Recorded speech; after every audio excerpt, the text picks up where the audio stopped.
This is a recipe for my mozzarella risotto balls, and if you saw my pea and broad bean risotto recipe, what I said was I was going to make more than I needed, and this is something to do with the leftovers. So in other words, if you're going to make my risotto, I would always make more than you need for the family so that you can do this amazing recipe the next day. So basically in this bowl what I've got is probably about 300 or 400 grams of cold risotto. It could be reheated, but it's not particularly appetising, and all it is the risotto rice with peas and broad beans, which is being made up with wine and stock and a little bit of garlic and Parmesan cheese. So it's a vegetarian mixture. If you're allowed Parmesan cheese, as some people say Parmesan's not good for vegetarians. The other ingredient I have is mozzarella cheese. I've only got a small piece left. Again, it was left over from my mozzarella and tomato salad. A little bit of flour here, a tablespoon or two, 1 egg, and this is a real whopper, so you might want 1 or 2 eggs, but this is a big egg, and then some breadcrumbs, which I have done myself in the food processor, and I've left out for just an hour because they should really be a bit stale. Day-old bread is the best thing you can do. I wouldn't use those orange breadcrumbs that you can buy in the shop that are used for like breading fish. I would stick with real bread if you can, okay? Regarding quantities, I will put it on the website, but basically that's 3 slices of bread to 1 very large egg, to a tablespoon or 2 of flour, to about 100 grams of mozzarella, and as I said, the cooked risotto mixture, it's about 350 grams. So this is what we're going to do. Wash my hands, but I'm going to take my rings off because it's a little bit messy. And I'm making balls of risotto with mozzarella in the middle, and they're going to be fried, okay? So, first thing is to wet your hands. The amount of risotto you need is about the size of a large golf ball, or a small tennis, somewhere between a golf ball and a tennis ball. Okay, you can make these any size you like, but I think if you're going to have 2 or 3 mozzarella balls per portion, this is a good guide. So with my slightly wet hands, I'm going to press down the risotto, and then you can put 1 or 2 pieces I'll put in of the mozzarella in the middle. Now I'm going to come close so you can see what I'm doing without dropping mozzarella or risotto on the floor.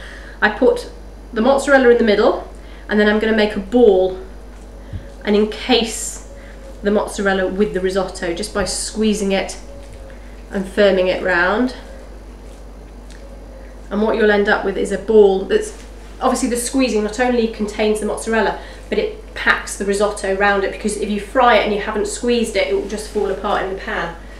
For the next little bit, you're going to see me working with my hands, just because I want you to get an idea of what I'm doing. In the first plate, I've got flour. In the second, I'm going to break an egg. And it's one of my hen's eggs, so let's see how many yolks I've got in there.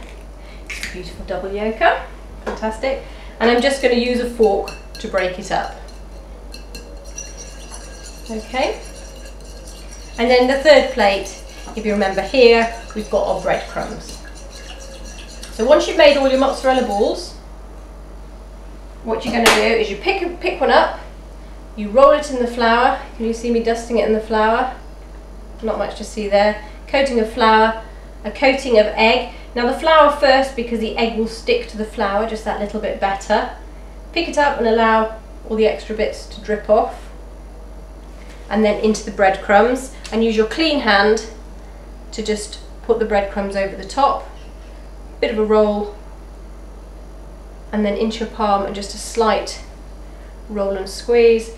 You want to have a good coating of breadcrumbs, but you also want them to stick off, because otherwise they're just going to go into the pan and float and burn, and it's very messy. Okay, so that's one. What I will do is I'll put this on a plate, and the others will join it, and it will go in the refrigerator for at least an hour to chill before I even attempt to fry them.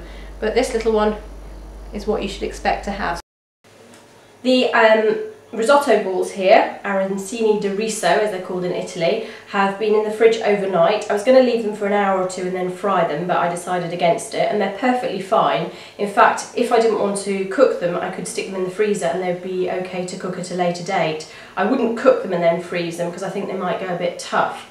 So all I need to do is heat some vegetable oil in my pan, and I'm going to use the same pan that I actually made the risotto in because it's a really good size.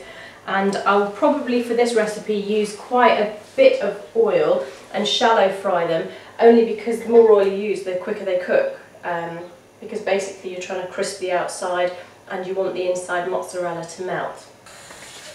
Now when you're frying anything, you don't want to overfill the pan, because by overfilling the pan you reduce the overall temperature. This is where food becomes science. But in a pan this size I'd feel quite happy to put 4 or 5 risotto balls, and the fact I've actually got 9 means I'll do a batch of 4 and then a batch of 5. Now if you remember, these risotto balls have got mozzarella cheese in the middle, so if you weren't going to serve them immediately, which to be honest with fried food is always quite a good idea, you could fry them off, remove the excess oil on a bit of kitchen paper, and then you can just stick them in a moderate oven for about 5 or 10 minutes just before you serve them. And that way the middle will be lovely and melting, and they'll be cooked through beautifully. So what I'm going to have to do is, as you can see, or I hope you can see, the oil is only just coming up to about 1 centimetre at the base of the risotto ball. So that's the only bit that's going to go brown. So I just have to keep turning them and rolling them around until they're brown all over. And these really are delicious.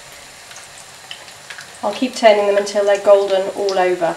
And these breadcrumbs actually were just from a normal white loaf. There's nothing fancy about them, but they're really nice and crisp and light in texture, so I'm quite pleased with that. Right, I'm happy that they are nice deep golden colour.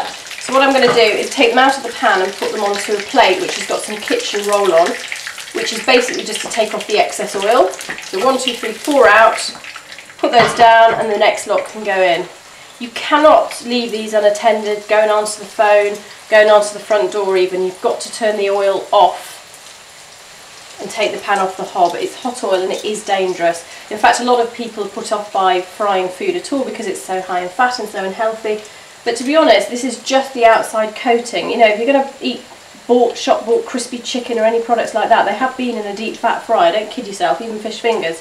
So the fact you're making it yourself, and you know that you've got some delicious vegetarian risotto in the middle, don't beat yourself up too much about the fact they're fried. So I'll keep turning these. The oil is a lovely temperature actually, because it's not burning at all.